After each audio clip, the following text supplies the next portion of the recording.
আসসালামু আলাইকুম। এটিএন বাংলার সংবাদে সবাইকে স্বাগত জানাচ্ছি। আমি চিন্তিয়া হক। ডিপ্লোমা ইন ইঞ্জিনিয়ারিং কোর্সে যে কোনো বয়সে ভর্তি সুযোগ বাতিল সহ ৬ দফা দাবিতে রাজধানীর তেজগাঁওয়ে সড়ক অবরোধ করে বিক্ষোভ করছেন ঢাকা পলিটেকনিক ইনস্টিটিউটের শিক্ষার্থীরা।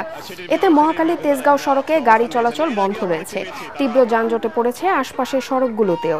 সকাল ১০টার আগ থেকেই ৭ রাস্তা মোড়ে অবস্থান নিয়ে বিক্ষোভ করতে থাকেন পলিটেকনিকের শিক্ষার্থীরা। এ সময় তারা অবিলম্বে তাদের পূর্ব ঘোষিত ৬ দফা দাবি মেনে নেওয়ার দাবি জানান, নইলে আরো কঠোর আন্দোলনের হুঁশিয়ারি দেন তারা। আন্দোলনের সঙ্গে অনেক শিক্ষক একাত্মতা জানিয়েছেন বলে দাবি করেছেন তারা। প্রধান উপদেষ্টা ডক্টর মোহাম্মদ ইউনূসের সঙ্গে বৈঠকে বসেছে বিএনপি। প্রধান উপদেষ্টার রাষ্ট্রীয় বাসভবন যমুনায় দুপুরে এই বৈঠক শুরু হয়েছে। এ মুহূর্তে সেখানে আছেন সহকর্মী মইনুল আহসান। সরাসরি চলে যাচ্ছি তার কাছে।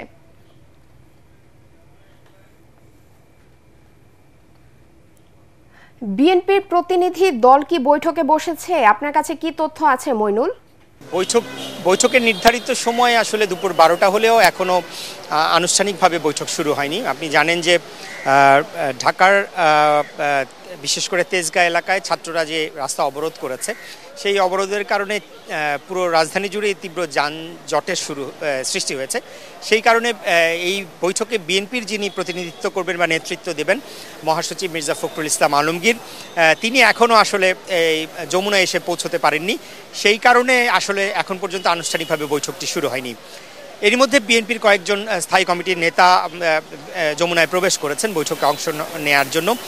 মহাসচিব সহ ৭ সদস্যের প্রতিনিধি দল আজকে বিএনপির প্রতিনিধিত্ব করবে। এর মধ্যে ব্যারিস্টার জমিরুদ্দিন সরকার, ইকবাল হাসান মাহমুদ টুকু, নজরুল ইসলাম খান, এই ৩-৪ জন ভেতরে প্রবেশ করেছেন এবং সরকারের তরফ থেকে প্রধান উপদেষ্টার সঙ্গেও আরও কয়েকজন উপদেষ্টা পরিষদের সদস্য থাকবেন। এর মধ্যে অর্থ উপদেষ্টা সালেউদ্দিন আহমেদ, তিনি ভেতরে প্রবেশ করেছেন। তো এখন আসলে অপেক্ষা করা হচ্ছে যে বিএনপি মহাসচিব এবং বিএনপি স্থায়ী কমিটির অন্যতম সদস্য সালাউদ্দিন আহমেদ, তারা এখনও যেহেতু পৌঁছতে পারেননি এসে, তাদের জন্যই আসলে অপেক্ষা করা হচ্ছে। ওনারা প্রবেশ করার সাথে সাথেই আসলে বৈঠকটি শুরু হবে। আপনাকে যেটি জানাতে চাই যে এই বৈঠকটি কেন এতটা আলোচিত হচ্ছে এবং বিএনপি এই বৈঠকের জন্য বেশ কিছুদিন আগেই প্রধান উপদেষ্টার কাছে সময় চেয়েছিলেন। সেই সময় চাওয়ার প্রেক্ষিতেই আজকে এই বৈঠকটির আয়োজন করা হয়েছে। মূলত স্থায়ী কমিটির সদস্যের সঙ্গে কথা বলে আমরা যতটুকু জানতে পেরেছি যে আমরা দেখতে পাচ্ছি যে বিএনপি মহাসচিব মির্জা ফখরুল ইসলাম আলমগীর, তিনি এখানে এসে পৌঁছেছেন এই বৈঠকে অংশগ্রহণ করার জন্য। সাথে রয়েছেন বিএনপির স্থায়ী কমিটির সদস্য সালেউদ্দিন আহমেদ, তিনি রয়েছেন। কিছুক্ষণের মধ্যেই সাংবাদিকদের জন্য আসলে সাংবাদিকরা ছবি তুলছেন, সেই তোলার জন্য তার গাড়িটি আসলে কিছুটা এখানে স্তব্ধ হয়েছে। এখনই ধারণা করছি যে এখনই তিনি যমুনায় প্রবেশ করবেন, তার গাড়িটি। বলছিলাম যে বক্তব্য যেটি আমরা স্থায়ী কমিটি গতকালকে বিএনপির এই বৈঠকটি বিএনপি তার স্ট্যান্ড কি হতে পারে সেই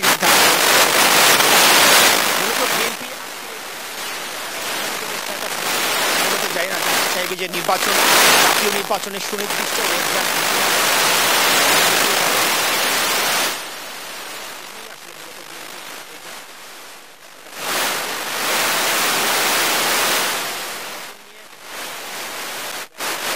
উপদেষ্টার নানামুখী বক্তব্যের কারণে যেই নির্বাচন নিয়ে যেই ধোঁয়াশার সৃষ্টি হয়েছে, সেই ধোঁয়াশার কারণে সরকারের অবস্থান স্পষ্ট করা উচিত।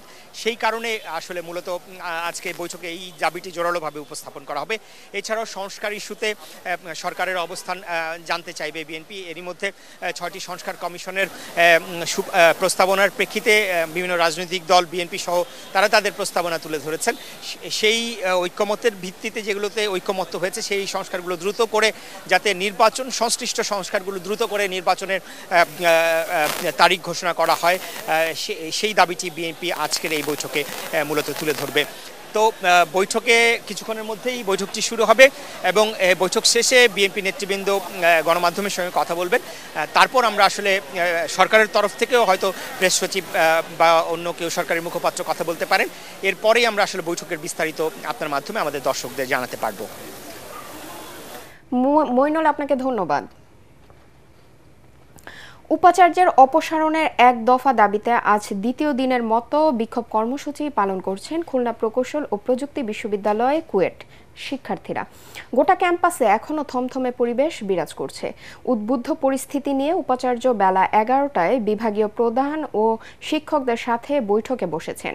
এর আগে গত রাতে বিশ্ববিদ্যালয়ের মুখপাত্র শাহিদুজ্জামান শেখ এক বিবৃতিতে জানান, সামাজিক যোগাযোগ মাধ্যমে বিভিন্ন ধরনের বিভ্রান্তিকর নামের তালিকা ও সংখ্যা দেখা যাচ্ছে। অভিযুক্ত শিক্ষার্থীদের নামের তালিকা কোথাও প্রকাশ করা হয়নি, তাই এসব তালিকা দেখে বিভ্রান্ত না হওয়ার জন্য সকল শিক্ষার্থীকে সতর্ক থাকার আহ্বান জানানো হচ্ছে।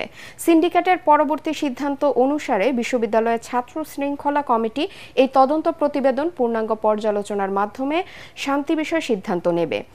এছাড়া শিক্ষার্থীদের তালা ভেঙে হলে প্রবেশ প্রসঙ্গে বলা হয়, সিন্ডিকেটে আগামী 2 মে হল খোলার সিদ্ধান্ত নেওয়া সত্ত্বেও গুটি কয়েক শিক্ষার্থী হল প্রবেশ করেছে, যা আইনের লঙ্ঘন। আন্তর্জাতিক, যুক্তরাষ্ট্রের শুল্ক ভারে বিশ্ব বাণিজ্যে চীনমুখী হচ্ছে দক্ষিণ পূর্ব এশিয়ার দেশগুলো। এর মধ্যে চীনা প্রেসিডেন্টের ভিয়েতনাম সফরে দেশটির সাথে অর্থনৈতিক ও কৌশলগত সম্পর্ক এগিয়ে নিয়েছে বেইজিং। মালয়েশিয়া ও কম্বোডিয়া সফরেও আসছে সুখবর। ট্রাম্পের অস্থির শুল্ক নীতির কারণে ক্ষতিগ্রস্ত দেশগুলোর বাজার ধরতেই শি জিনপিংয়ের এই সফর আন্তর্জাতিক অঙ্গনে সৃষ্টি করেছে বাড়তি উত্তেজনা। ওয়াশিংটনে শুল্ক বোঝাই ক্ষতিগ্রস্ত দেশগুলোকে কাছে টানতে পারে চীন। বিস্তারিত শরীফুল ইসলামের প্রতিবেদনে।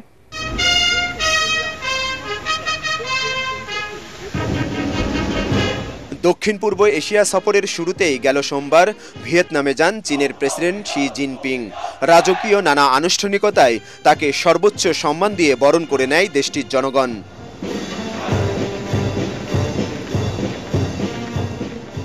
সফরকালে রাজধানী হ্যানয়ে ভিয়েতনামের স্বাধীনতা সংগ্রামে নেতৃত্ব দেওয়া ও আধুনিক ভিয়েতনামের প্রতিষ্ঠাতা হো চি মিনের সমাধিতে শ্রদ্ধা জানান চীনা প্রেসিডেন্ট।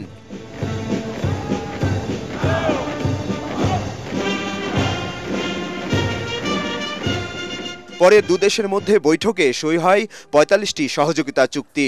ভিয়েতনামের শীর্ষ নেতা লামের সঙ্গে বৈঠকে চীন ও ভিয়েতনামের প্রতি যুক্তরাষ্ট্রের একতরফা আধিপত্যের তীব্র বিরোধিতা করেন এই কমিউনিস্ট নেতা।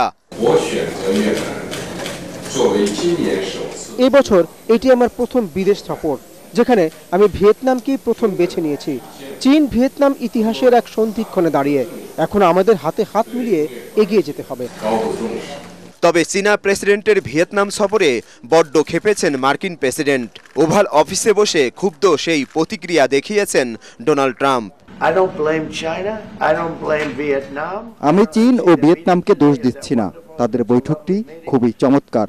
তবে আমার মনে হচ্ছে তারা যুক্তরাষ্ট্রকে শায়েস্তা করতে চায়। বর্তমানে বিশ্ব বাণিজ্যে বিরাজ করছে একটি সংকট। একদিকে চীনের মাথার উপর যুক্তরাষ্ট্রের আরোপিত ১৪৫% শুল্ক, অন্যদিকে ভিয়েতনামের উপরও ওয়াশিংটনের শুল্ক বোঝা। আর এই সুযোগটাই কাজে লাগাতে চায় চীন। আমেরিকা শুল্ককে চীনের বিরুদ্ধে অস্ত্র হিসেবে ব্যবহার করছে, যা চীন সহ সব দেশের জন্যই হুমকি। যুক্তরাষ্ট্রের এই আধিপত্যবাদ আমরা মেনে নিতে পারি না। ভিয়েতনাম সফর শেষ করেই মালয়েশিয়া আসেন শি। দেশটির রাজা সুলতান ইব্রাহিমের আমন্ত্রণে মঙ্গলবার কুয়ালালামপুর আন্তর্জাতিক বিমানবন্দরে পৌঁছালে তাকে দেওয়া হয় গার্ড অব অনার।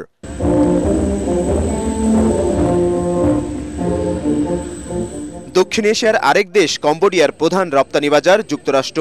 ট্রাম্পের শুল্ক নীতিতে ক্ষতিগ্রস্ত দেশটির বাজার ধরতে ১৭ এপ্রিল কম্বোডিয়া যাচ্ছেন বিশ্বের দ্বিতীয় বৃহত্তম অর্থনীতির দেশ চীনের রাষ্ট্রপ্রধান। ফলে তার পূর্ব নির্ধারিত এই সফর কিছুটা সান্ত্বনার বার্তাই বয়ে এনেছে নমপেনের জন্যও। শরীফুল ইসলাম, এটিএন বাংলা। পরবর্তী সংবাদ দেখার আমন্ত্রণ জানিয়ে এখনকার মতো শেষ করছি। এটিএন বাংলা সংবাদ ইউটিউবে দেখতে ব্রাউজ করুন, youtube/ATN Bangla News। ধন্যবাদ সবাইকে।